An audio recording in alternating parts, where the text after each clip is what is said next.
I grew up in a family that had grain elevators, and so I grew up in the elevator business looking at a DTN screen. It kind of got me interested in the markets, and then I started my own consulting company working with producers, basically to try to help them manage the risk of the markets. And I know what it's like to write a bill for $150,000 for fertilizer, or to write a big fuel bill. So I always try to keep that in the back of my mind when we're setting up marketing strategies, or whenever we're trying to help a producer figure out their break-even prices. We always relate that back to what we're doing. I just tried to lean on 40 years of elevator experience, and him kind of cutting his teeth the hard way gave me a little bit of a running start.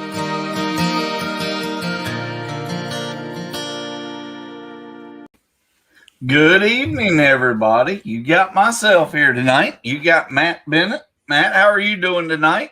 I'm doing pretty good. How are you doing? Oh, it's a Wednesday night. It's not bad. It's a Wednesday night. Yep. Tonight we're going to discuss the markets and farming in a little bit as we go through it. Matt, tell us a little bit about who you are and what all you guys do. Oh gosh, I don't even know where to start. So I grew up in Central Illinois. My parents had grain elevators from the time I was born, just small country elevators. But my dad farmed a little bit, and he was trying to find a way, through the 70s and 80s to diversify his operation, quite frankly, and be able to keep things rolling. And so that's kind of how I grew up. Like the video said, I grew up looking at a screen. I mean, I grew up listening to my parents talk about trucking rates and hedging and all kinds of things that I didn't even know what they were, and I thought they were boring as could possibly be. And oh gosh, after church on Sundays, we watch Market to Market. So now I'm on Market to Market sometimes, which is pretty cool because, to be honest with you, when I was a kid, I didn't want to watch Market to Market. It was boring to me, but now it's just pretty cool to see it kind of come full circle. So I went to the University of Illinois and, came back for the elevator business and basically tried to help producers set up marketing strategies. And I will tell you that whenever I came back in the elevator business, my dad actually had me drive a truck in the wintertime when I wasn't farming, and I helped in whichever way that I could. But, I graduated from the U of I in 96. So times were okay, but quite frankly, it was pretty hard just to make money farming. So, I've always been fairly diversified. I started Bennett Consulting whenever we got out of the elevator business. So we sold out of our business in 2009 to a Growmark facility, and part of the sale agreement, I had to go along with it.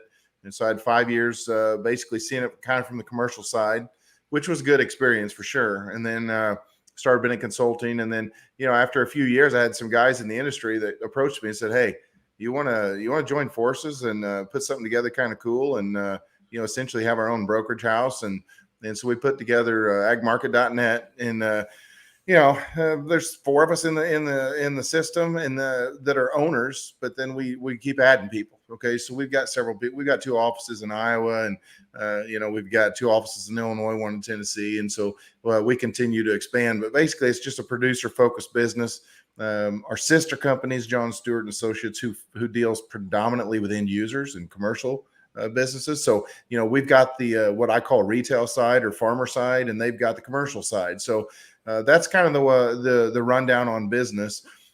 Family wise, I got 5 kids, all spread out, all shapes and sizes. A lot going on there, of course. And so my wife and I live in a home that my granddad's granddad built. So it's kind of cool where we live. Yep. And then his great grandfather bought the property. So I'm the 7th generation to farm and live there where I live. And so it was bought in 1835. So pretty neat history behind where we live. But it's been an interesting ride so far, and we've got a lot of good things going on.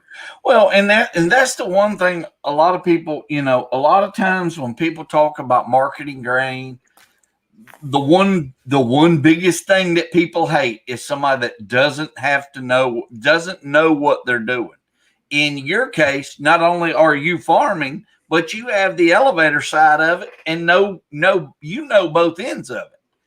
Yeah, absolutely. I tell you what, there's a lot of really good people in this business. Don't get me wrong. I mean, I have there's a lot of folks that know the markets inside and out, but you know how it is. Someone that's involved in farming, it's different to talk about, fertilizer being expensive or being cheap. And it's a whole nother thing to write a check for $100,000, and say, well, what's anhydrous running? Well, it's $750 a ton. It's like, oh my gosh. And so I've been there, I understand how it goes. And so whenever I try to look at, well, let's just say a year like this, I mean, I'll tell you what, Brandon, 550 corn, 560 corn, and we've got a crop right in my part of the world. I don't know in my career that I've ever seen something like this to this extent. Okay.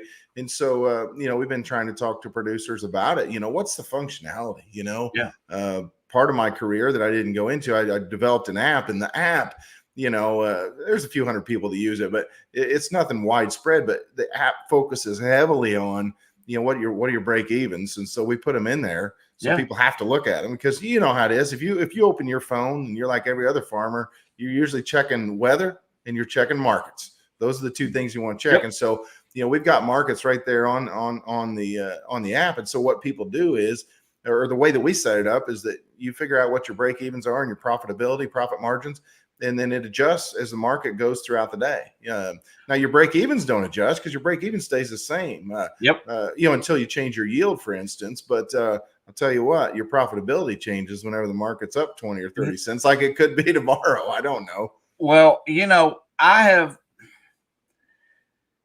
one of the things that drove me nuts so far this year is we would get a delivery of nitrogen in the morning. The next delivery in that afternoon, it had gone up $100. Mm-hmm. That's hard. That's a hard number to work on.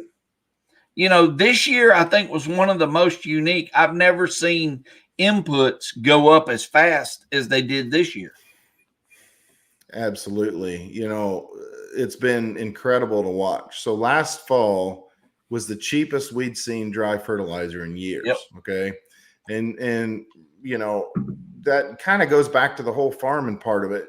For me, one thing I've always talked about in the fall time frame is, if you're going to pay for a lot of inputs based upon a specific price for your new crop corn the next fall, sometimes it's not a bad idea to manage some of that price risk, because if you lock in one side of the equation and not the other, that can be pretty devastating. So what I talked to the guys on my team, Bill Biederman's one of them. He farmed and he farmed into the 80s. He didn't go broke, but he chose that he had enough stress for one lifetime, and he was going to move into a different direction. Now, they've still got some farm ground and whatnot, but Bill totally understood kind of where I was coming from. But I said, guys, listen, fertilizer this cheap, we need to be making recommendations on some fertilizer. And so what we did was we said, hey, whatever you can afford to put on this fall, put it on, because we already saw the corn market starting to rally some. Now, new crop hadn't rallied a bunch yet, but we felt like it was a sign of times to come, first of all. But probably, and I don't even want to say first of all, most importantly, is the cheapest we could buy it for a long time. So you know what? That's the best time to build up soil, is whenever you can throw a little bit of money at it, and you can do it at a cheaper rate than what you've been able to do. This fall is not going to be a fun time to be building up anything. And now one thing I did notice, there were a few farmers that took advantage of it this last year, was early pay, early order. Yep. I mean, that they ordered a percentage, they had it made, when everything went haywire, they were already sitting in a fairly decent box. Absolutely. Not only fertilizer, but, fuel. We saw fuel pretty cheap early last spring, and we were telling folks, what, it's not a bad idea to step in here and lock some of this in. Not a bad idea to step in and lock some fertilizer in, especially as you see fall corn and bean prices just rallying through the roof. And so the guys that did that and gals that did that, kudos to them. It's a really good thing. I know a couple of the ag chem guys that I talked to, they felt like, well, we're a little rich for the time being, and we think things will back off. Well, they never did back off. So I think a lot of us that, we put, typically we'll do about 250 and 250 of potash and DAP in my part of the world. That's just a pretty decent removal rate that a lot of folks reside in, that 200 to 250 of both. And so a lot of times people put on some potash in front of their beans as well. But what we decided to do last year is we went 300 and 300 on everything we farmed, just, because we were able to do it pretty cheap. So, I think that gives the producer, if they're in that situation, the ability to have a little more flexibility this fall. But at the same time, I'll tell you what, look at removal on some of the yields we're going to be looking at this fall. Yeah. And you might be a little depressed about the relief you thought you were going to get from putting all that fertilizer on. Now, the hard thing this year has been, I looked up, I saw yesterday Illinois got hit hard by storms. They had some really beautiful corn, and look what happened. Yep. And it was pretty widespread. It wasn't just one or two areas, if I understand correctly. Yeah, we were very fortunate in that we didn't get hit with the high winds, but any of those, anytime you get in this summer time frame and you see that red to maroon on the screen, you sure hope that's not camped out over your place, because lots of times, as you know, you may not get a lot of rain out of that event, but you might get a lot of wind and a lot of hail. And fortunately, we didn't see that. Now, south of us, we saw some of it. Some of the producers we talked to, north of us, we saw some of that. So it's kind of frustrating, for those producers. Last week, I went down. I spoke in Western Kentucky at a grower event for a seed company, and I'll tell you what, from where I'm at, which is like 45 minutes southeast of Decatur, which is where the Farm Progress Show will be later this month. That's where I live. So from there all the way down to about Morganfield, Kentucky is where we went. I'll tell you what, we saw one bad cornfield, and I'm not exaggerating one iota. Now, I did see a lot of beans that had too much rain with some yellow spots here and there. And I'm not saying that the corn wouldn't have looked pretty rough if you'd have gotten on top of it. But one thing about it, it was green as a gourd, lush, and road size were green. That tells me that I'll tell you what, there's a lot of good stuff out there. And so if you get wind on that corn that you think might be 30 bushel better than your APH, that's pretty tough to stomach. Oh, it really is. And there is a lot of corn that's heavy on the stalk this year. There's a lot of it heavy on the stalk. Yeah, there's no doubt about it. It's definitely one of those times of years where you're holding your breath. My dad will come into my office and we talk about every morning. We just shoot the bull, and I tell him, boy, this is going to be a pretty good year. Well, it's not in the bin yet. I said, well, I know it's not in the bin, but come on, sometimes I feel like if you gave him $1 million, he'd be ticked off. It wasn't in $100 bills, but it's just kind of the way it goes. It's we just cuss and discuss whatever's going on. And he reminds me, hey, I tell you what, them guys in Iowa last year thought they were going to have one heck of a crop too. And then you get the derecho, and man, I feel I do business with several of those folks that got hit there, and boy, that's tough to stomach. Yeah, and, it really is. This time of year, you just pray that you're not one of them that gets that. There were a couple of years ago, I had made a comment about how good the corn was, and it was put in a bin. Mm-hmm. And I had someone, an old timer, say, he made the comment, it's not gone yet. I said, but it's in the bin. Mm-hmm. Well, 4 days later, the bin split open, and every bit of that corn was lost. Mm-hmm. And he looked at me and he said, I told you so. Yeah. So since that day, I'll go out. It's like the other day, I was looking at a field the other day, absolutely beautiful test plot, 45 acres, beautiful. And all I did was send Bert, our agronomist, picture, and then him and I went out there when he got here. I hadn't said a word to nobody about it. I'm just keeping my fingers crossed, hoping that that's where we end up this year. Yeah, absolutely. I had I had Katie Dellinger from DTN. She called me, wanted to know if she could come through and just look at the crop, because she heard how good Central Illinois was. And I said, yeah, come on, swing on by, And I said, one thing though, you can't put numbers out because I don't want to be that guy, And so she came and she looked, and we did run yield checks, don't get me wrong, but if you can get those numbers out of her, I want to know, because she swore to me that she wasn't going to let those out. But I told her, I said, Katie, I don't even want to talk about it. I don't want to talk about it. But first of all, I don't want to be that guy. Like I said, you don't want to be blowing about what you've got whenever you don't have anything yet, if we're totally honest about it, first of all.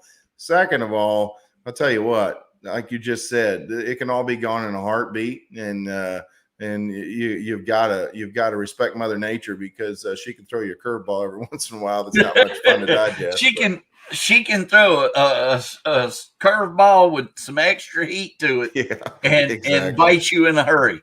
Yeah, I'm gonna tell you now. We've looked. I know you guys have seen.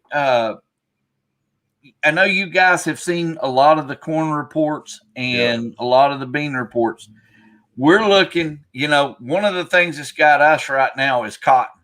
Down south, cotton all the way up to, just below you. Cotton this year is going to be a touchy subject, like you and I talked about earlier today. Mm-hmm. It is going to be, if the market holds true, it'll be a good year for everybody. Yep. As long as you can get it harvested, and so you've got this tropical storm. They're talking about that if it takes a western track, there's going to be a lot of folks sick about that, especially if they get a direct hit. But there's no question with $90 plus cotton.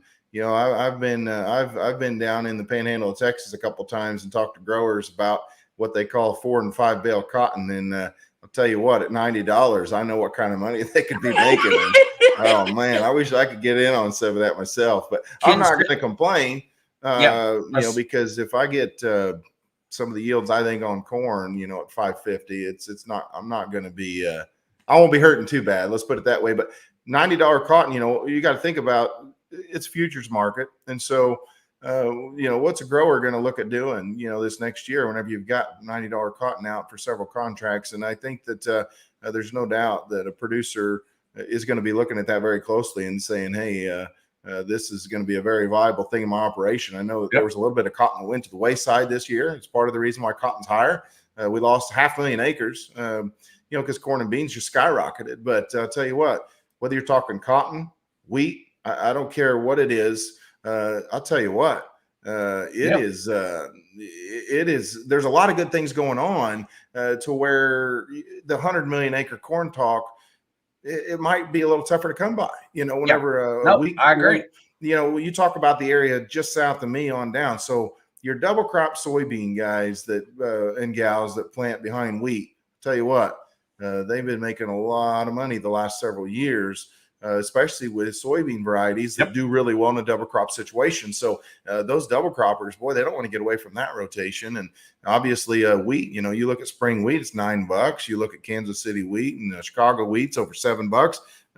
There's going to be a lot of hands out whenever it comes to trying to cut a piece of the pie out of this acreage mix. So that's exactly what we want to see. Now, and here's another thing, like you mentioned a few minutes ago. We've got Tropical Storm Fred coming in, and I've been watching the models, and the bad thing is they're not showing it turning when it comes in. They're showing it coming straight almost towards you guys. Mm-hmm. And what it reminds me of is that storm. I don't even remember what it was. It was the one that the devastating storm that went in 2012 up through New Orleans. And I'll tell you what, that saved our bean crop in central Illinois. We in 2012 as most people know, I mean, it was just awful. I had some ground that at that time was pushing 200 APH, and we had 40 and 50 bushel corn. We just couldn't catch a rain for nothing. And so I would have told you, I don't know, August 1st of 2012 that my bean crop, if it made 25, I'd be, I probably would have sold it to you for 25 bushel an acre, to be totally honest with you.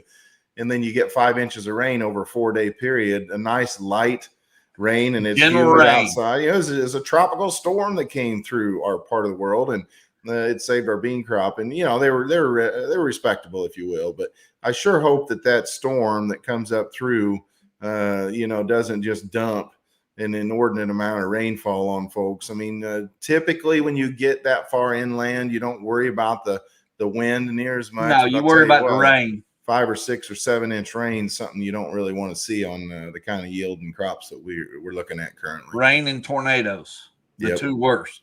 Yep. It is, and that's unfortunately, like this year, we've got some farmers like Travis Dixon. He replanted 3 times. He had to because of the rain. Yep. And that talking about ripping your heart out. That's not and fun. Your wallet at the same time. Yeah, absolutely. I know, the first time you replant, sometimes it isn't such a horrible deal if you've got free replant and you've got the right replant policy. In 2020, we had to buy up on our replant policy because a couple guys a year before had it, and it really turned out well for them. I'll tell you what, it was a pretty good deal at the time.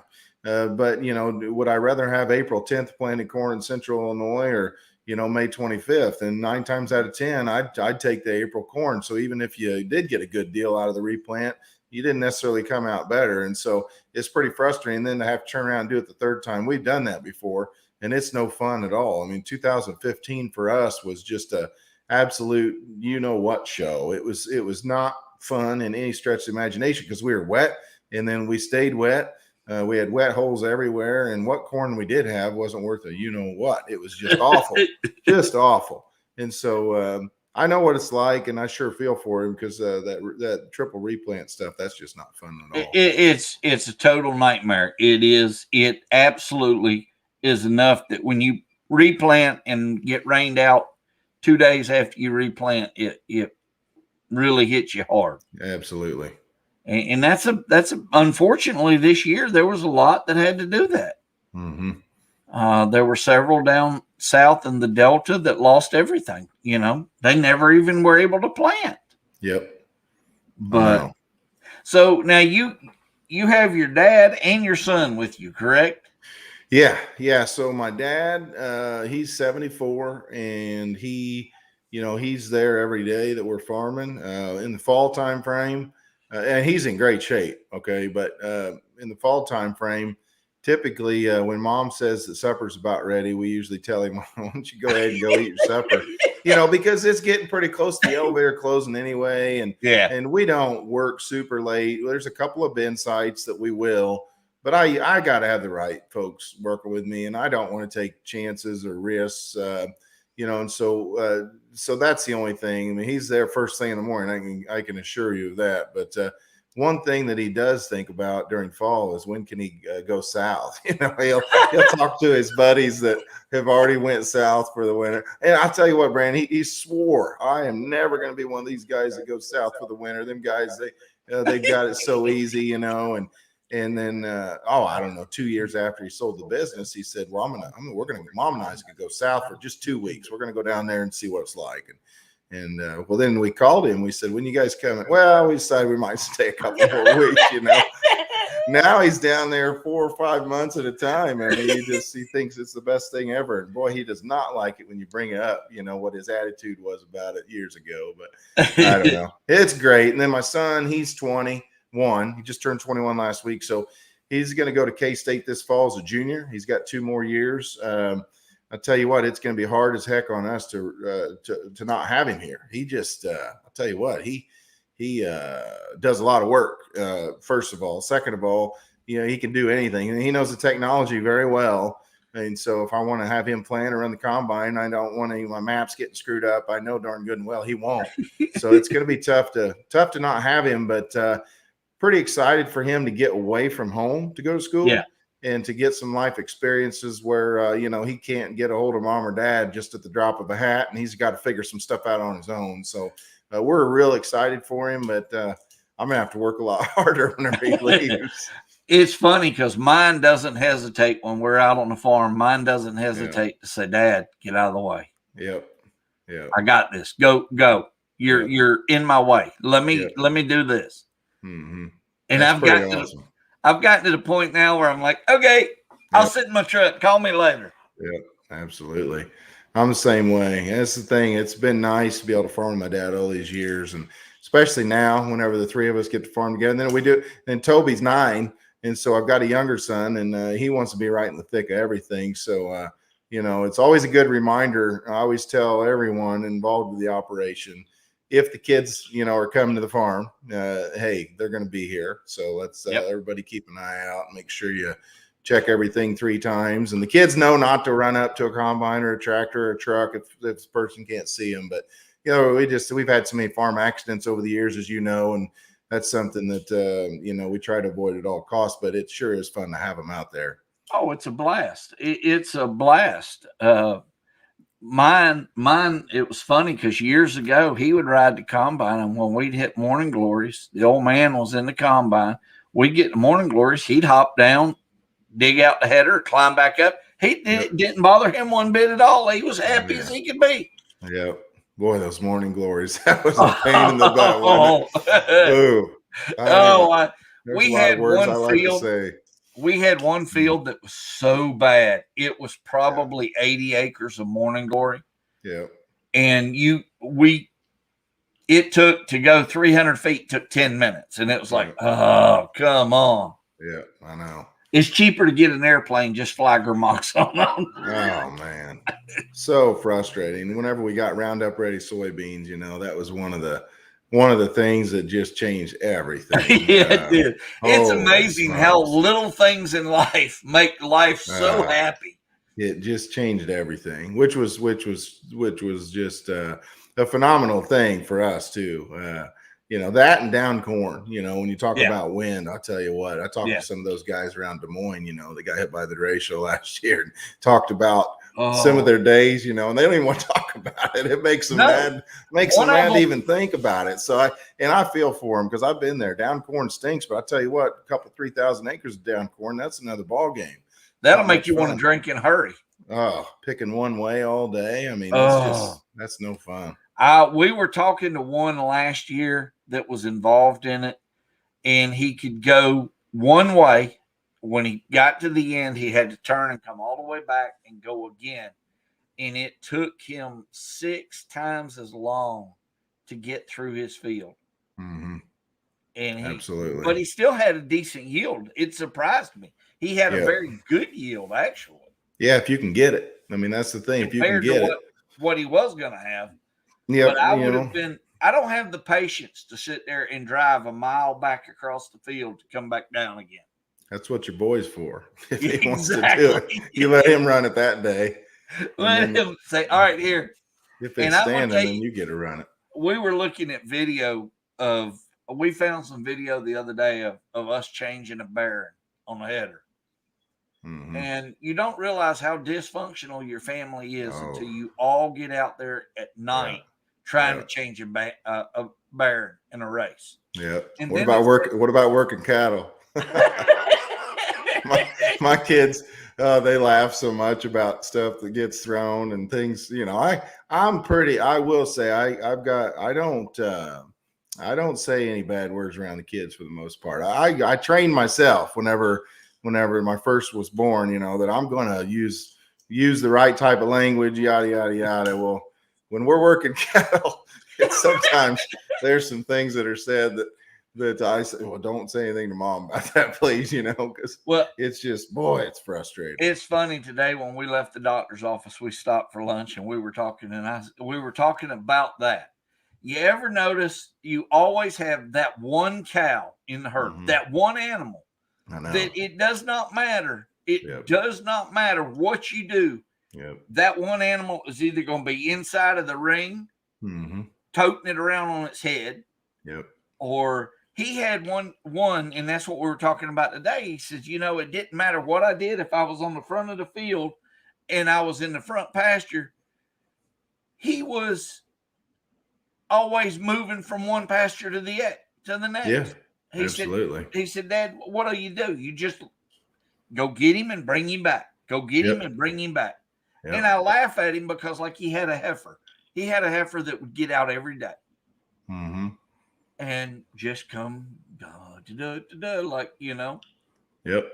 And if you get rid of that one, then someone takes her place. Yeah, exactly. Every time. Notice that? It's so frustrating. And the one thing people don't realize is cattle all have personalities. Oh, yeah. And it doesn't matter if you have 10 head or if you have 1,000 head. You're going to find a skew of personalities, and usually one that you want to just pull all your hair out of. I know. Then you got some of them that are sweet as can be. My son, Toby, he started showing this year, and he was scared to death for a while, just because he's 65, 70 pounds soaking wet and trying to show a 1,300 pound steer. But did a great job, really did a great job. And it's getting close to time that the steer's got to go fulfill his purpose in life. And he is not, it's not pleasant. It's not fun. I've been there. I'll tell you what, his older brother, Bo, we had a steer one year that did really well for us. And he had a great personality. And, we worked on that calf all the time. And when it was time for him to go, I had to call my neighbor and I said, "Hey, can you run him to the locker plant? Because I cannot do it. I'm not even going to go out to the barn. You take care of it, and I'll pay you to do it." It's just, and I know some people probably think, "Oh, geez, what do you want to be like?" I tell you what, you spend that much time with an animal, it makes it pretty tough. But oh, absolutely. Robert had a steer called, his name was Ledoux, and you honestly would have thought you were talking to a human when you heard him talking. Because I came out one day and the two of them were head to head like this, pushing each other. Yep. And I'm like, and he would sit down on the ground in Facebook, and you'd see Ledoux's head go over his shoulder so his one eye could watch Facebook. Mm-hmm. And it was like, isn't that something? Animals are something else. Talking about cattle, where are you looking to see the market as the market's going through this year? The thing is that the cattle market's been awful resilient. So, basically you went through this whole wave of emotion over the last year and a half with COVID. Cattle market got hit. Obviously, we had issues with packing plans. It hurt demand somewhat. They thought it was going to hurt a lot worse, though. And so what happened whenever COVID hit is that restaurant demand, of course, went down because restaurants weren't open for the most part. But I think what people found out is that, when Brandon wants to take people out to dinner, it costs him $300 to buy 5 or 6 steaks, whereas he can buy several steaks for $300 and cook them at home.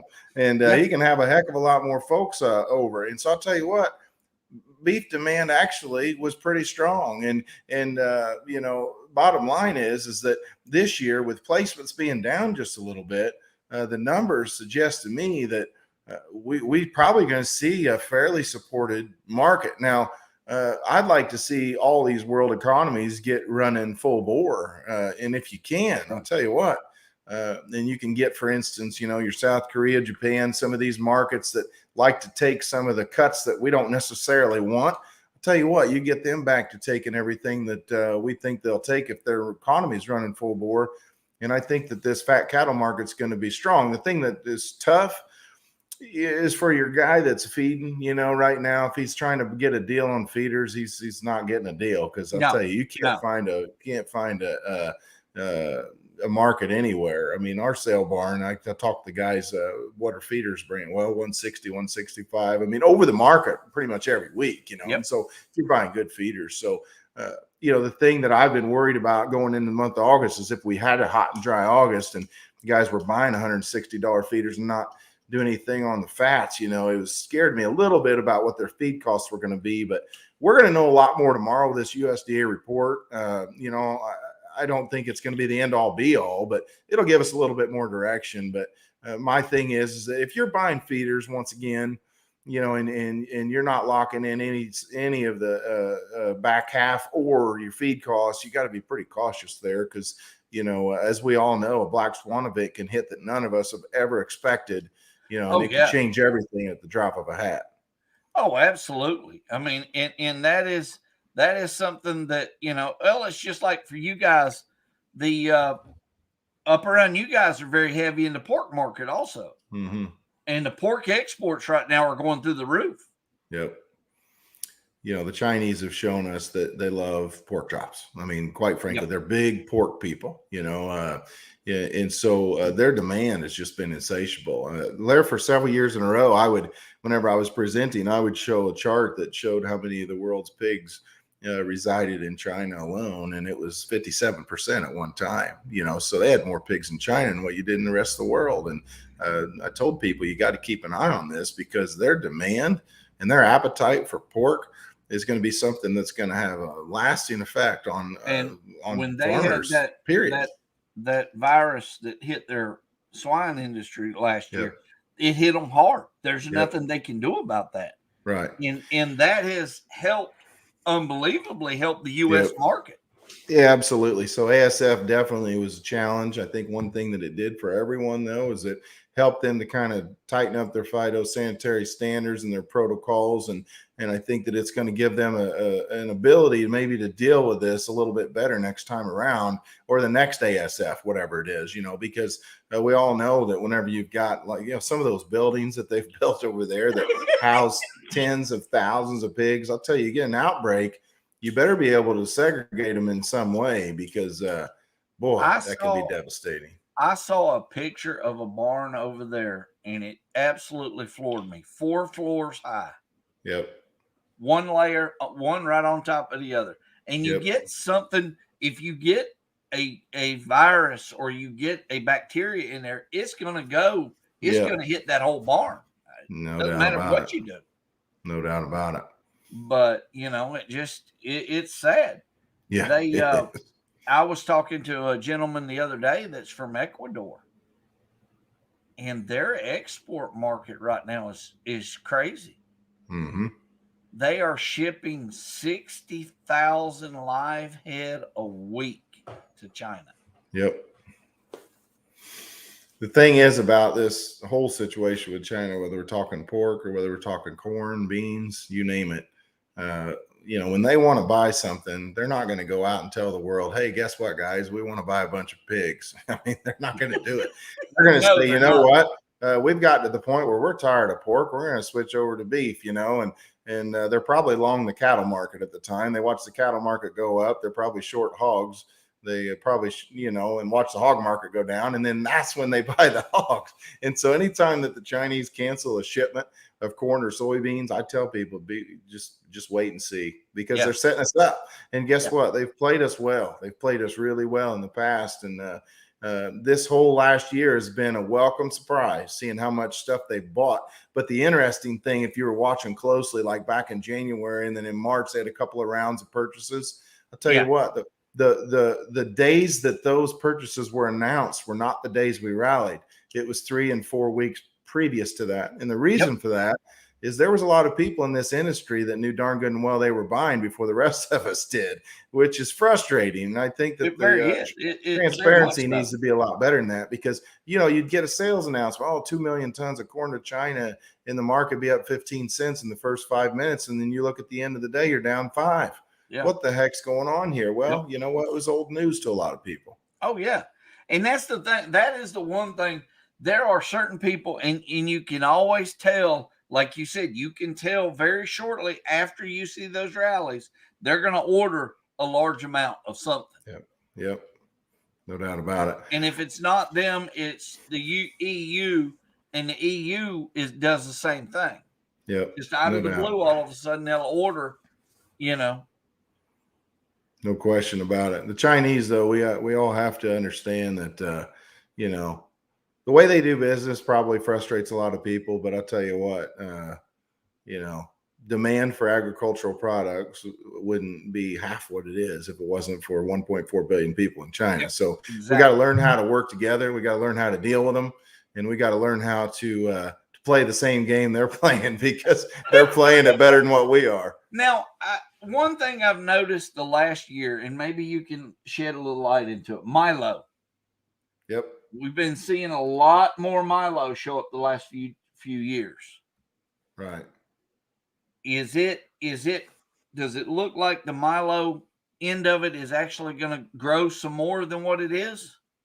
Yeah, I mean, a lot of it depends on where you're at. I've got a grower down in southwestern Kansas that grows a lot of Milo, and they've got a market for it there, and then you see the Chinese came in this last year and they're buying, they're buying everything, wheat, sorghum, you name it. I mean, they're buying it all. And, these guys here lately have said that the Milo basis has kind of fell apart just a little bit. And they said, what do you think it's attributed to? And I said, well, I don't know that the Chinese are in the market right now, and that's got a lot to do with it. There's no question about it. So, I do think, like I said previously, I think that there's a lot of different crops, Milo included, that have been profitable and that are offering profitable prices at this stage of the game.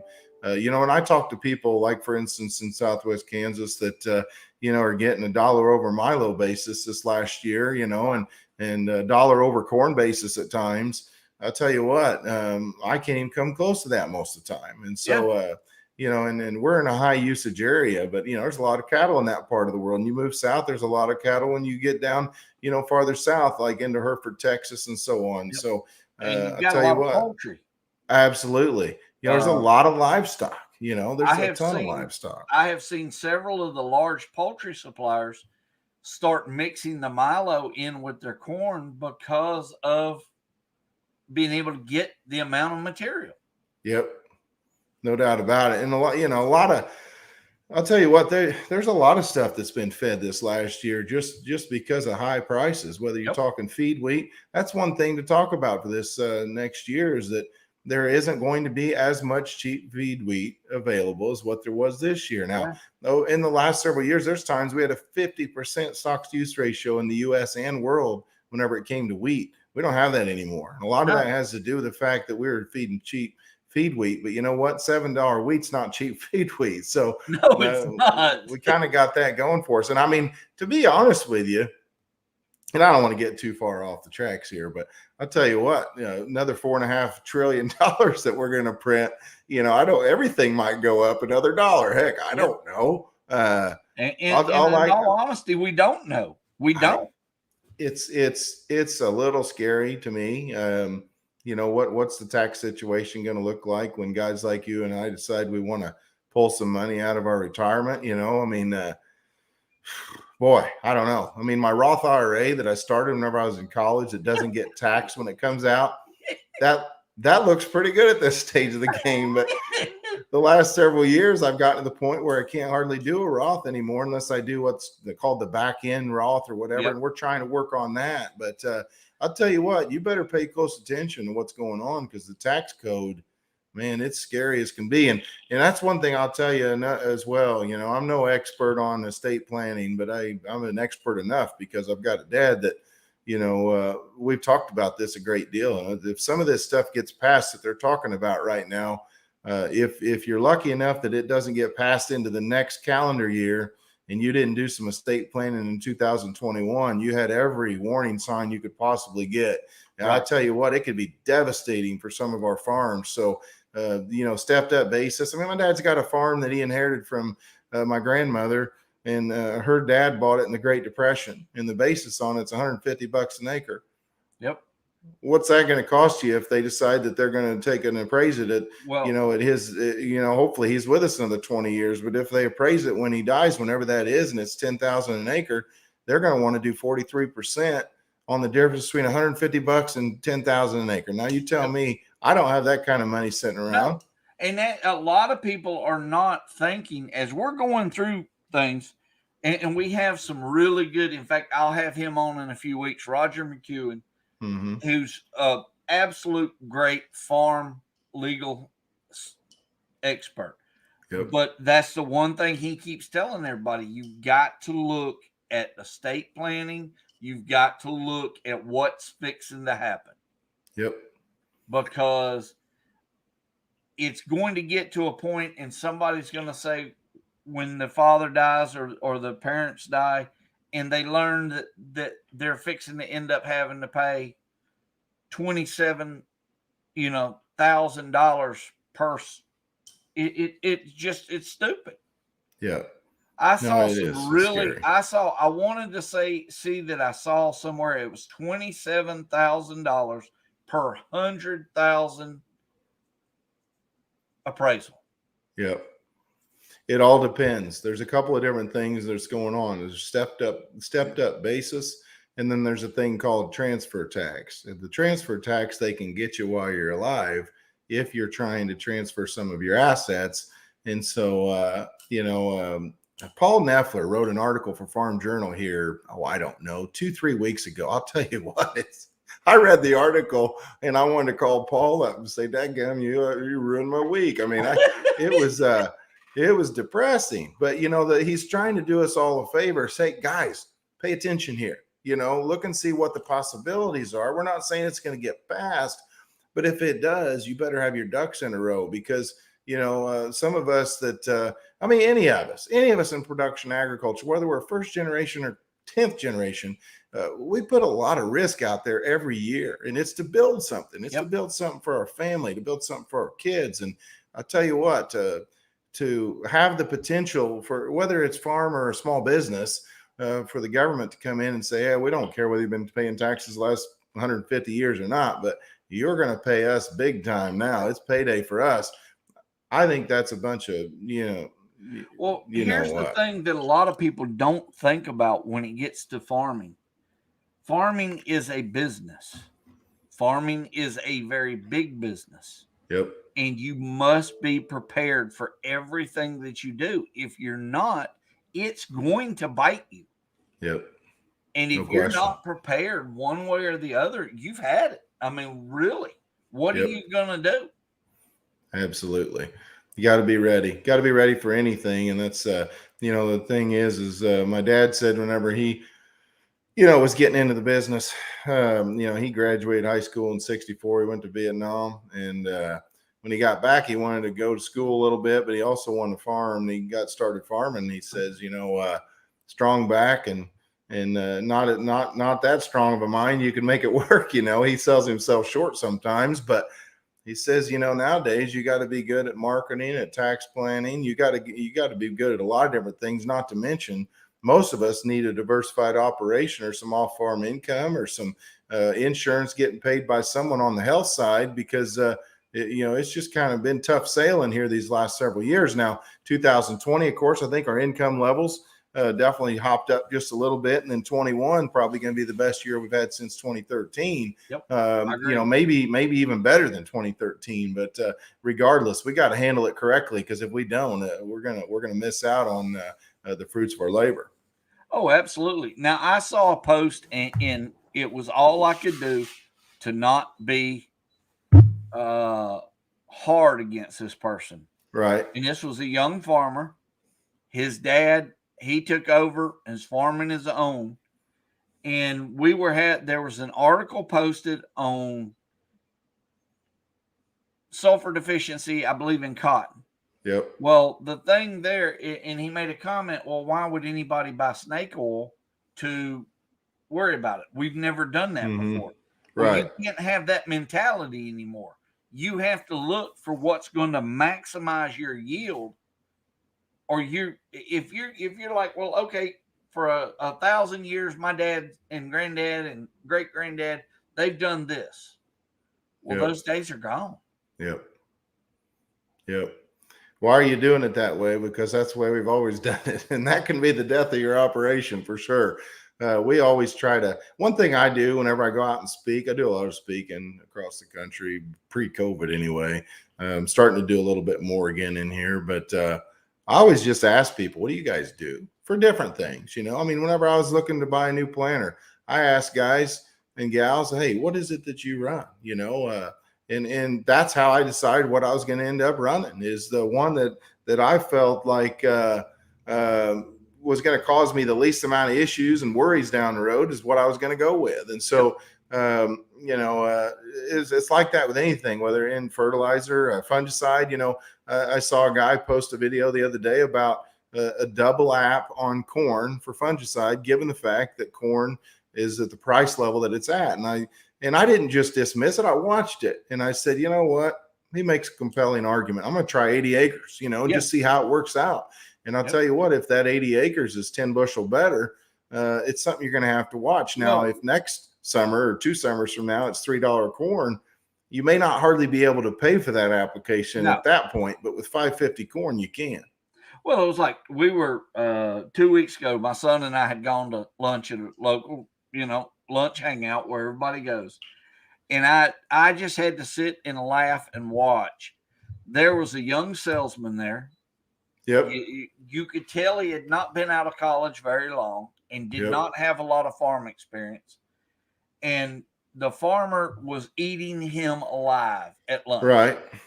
And he said he was complaining about $6 an acre for an application for something. And I thought to myself, I'm like, now, wait a minute. That's $6 an acre.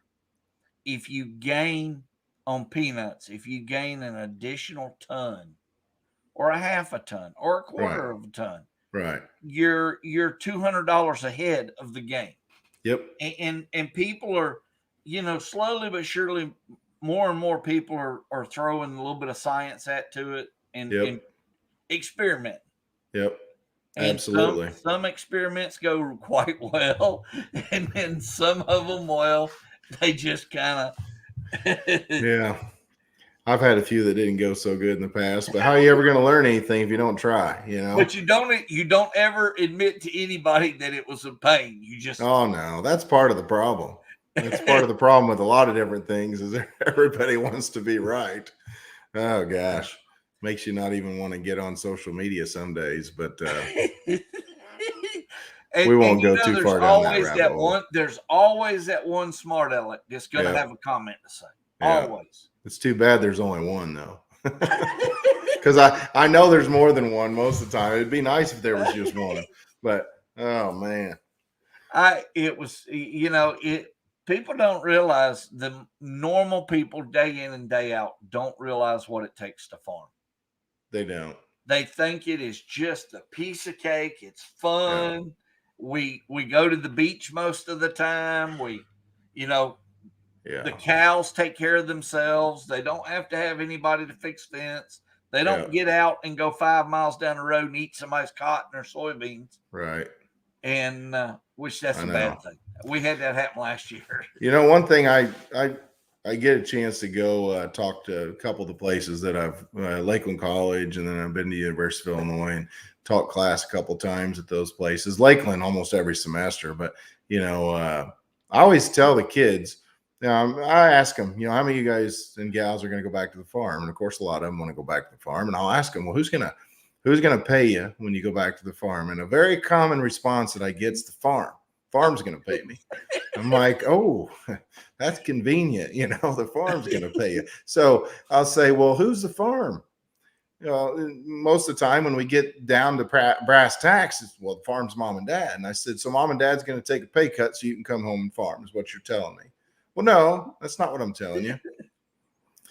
And so what I always do is I say, guys and gals, here's the deal. Go home and make the farm more profitable. Yep. Or more efficient and more successful. Don't go home expecting a piece of the pie, because guess what? In 2015, 16, 17, 18, 19, there wasn't another piece of the pie to be had.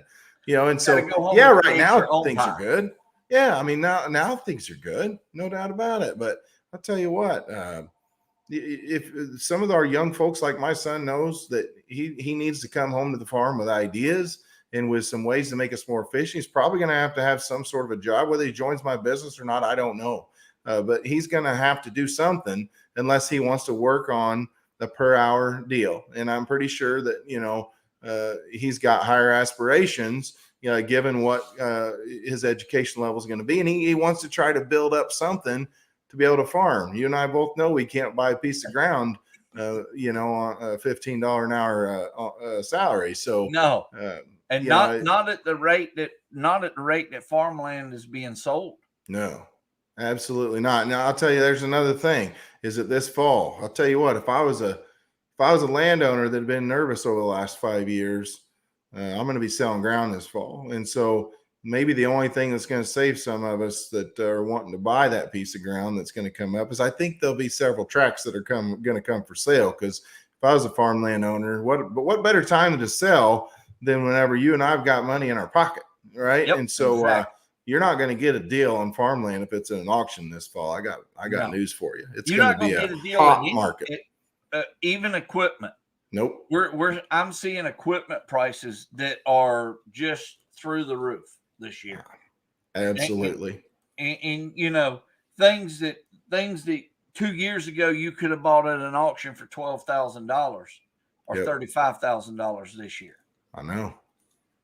It's incredible. And that's the thing. We talked to a lot of different people, whether equipment, whatnot, just to roll a 1-year combine this year. I was given a quote the other day. I'm not going to say what company it was or who they were, but they told me to roll a Class 8 combine from a 1-year-old to a brand new one was going to be about $90,000. Yeah.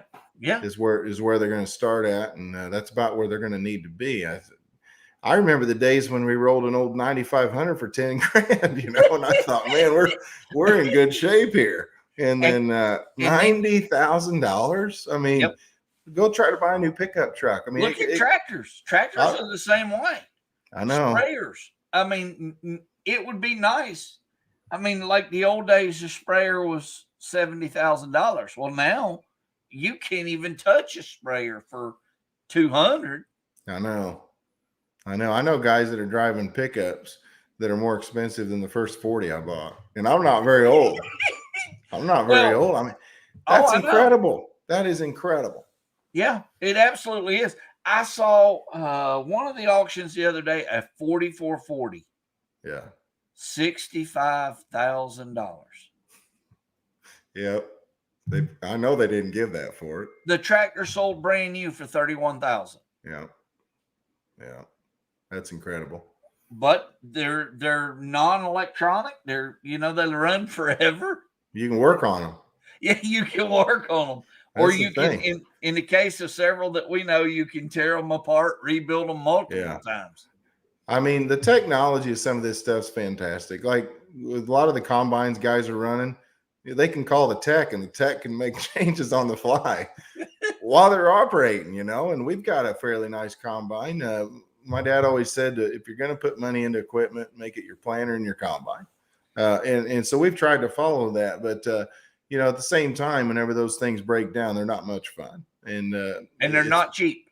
I mean, look at, for instance, trucks, you know, before pollution, DEF and whatnot, those trucks that are out there. I've seen some of them for $100,000, 10-year-old semis, 15-year-old semis. Well, I mean, look incredible. At the days. You look back at days years ago. I remember tandem axle grain trucks going to town with them. Yep. Now, if you try to load a tandem axle grain truck, you're going to look stupid. Yeah. Yeah. I know. And there goes the cost again. I know. Yeah. I don't mind looking dumb and saving money sometimes, though. So we got an old 86 Kenworth T600s, my dad's first conventional truck whenever he was in the elevator business. And it's had a lot of work. I don't even know how many miles are on it because the odometer doesn't work anymore. But that old truck's hauled more grain than, oh my word. But I tell you what, it runs. And I bought a truck, and he wants to race me. My dad told me, I told my dad my truck would run better than his truck. And he said, well, anytime you want to race, let's race. I said, I'm not racing in a semi, but we had an old Lodestar and tandem axle. Loved her to death, but she had no brakes. Yeah. And I have gone to town probably 300 times in that truck with very little brakes. Never even worried about it. Nowadays, you'd really be in trouble. Yeah. Well, I know. You got to know how to downshift. Exactly. I had somebody ask me one time, they got in that truck and he says, it's not an automatic transmission. I said, no. And he said, what's this little knob on the side? I said, that's your 2-speed rear end. Yep. He says, well, what is that? I said, never mind. Get out of the truck. I'll drive. Yep. Exactly. Well, it has been great sitting here talking with you tonight, Matt. And we'll post your name and number where people can give you guys a call because you guys definitely go out there and put people out there. Yep. You know, tonight I had a great time with you tonight. And like I said, if you want to call Matt, give him a call or send him a message, and we'll be there. Yep. Well, where have you got these shows that you're going to be speaking at anytime soon? Yeah, I'll be at Farm Progress Show. You know, as always, I'll be at Commodity Classic. I'm going to be speaking quite a bit. I've got a Farm Journal Field Day event in DeKalb coming up here on the 23rd, I believe. And so I'm going to be speaking a lot in August, which is the way it used to be. So Thankfully, I'm going to get a chance to get out there as long as nobody shuts me down. But But yeah, I'll be at Farm Progress Show. I'm actually going to be speaking in the Case IH tent at 9 o'clock all 3 days. So anybody who wants to catch up with me there, I'd sure be glad to sit down and talk to you and shoot the bull and maybe share a couple laughs. Unfortunately, I won't get to come to Farm Progress, but I will see you at Commodity Classic because we'll be there. Oh yeah, I'll definitely be there. Well, Matt Bennett, I appreciate it a lot. I'm glad you joined us tonight. And everybody else, you guys, remember, we're getting in the time of year where we have to be safe. Everybody's going to, over the next 2 months, everybody's going to be in a hurry. Yep. That little 5 seconds may save your life or somebody else's life. Absolutely. Well, gang, you guys have a great night. Matt, again, thank you for joining us. And we will see you guys again next week.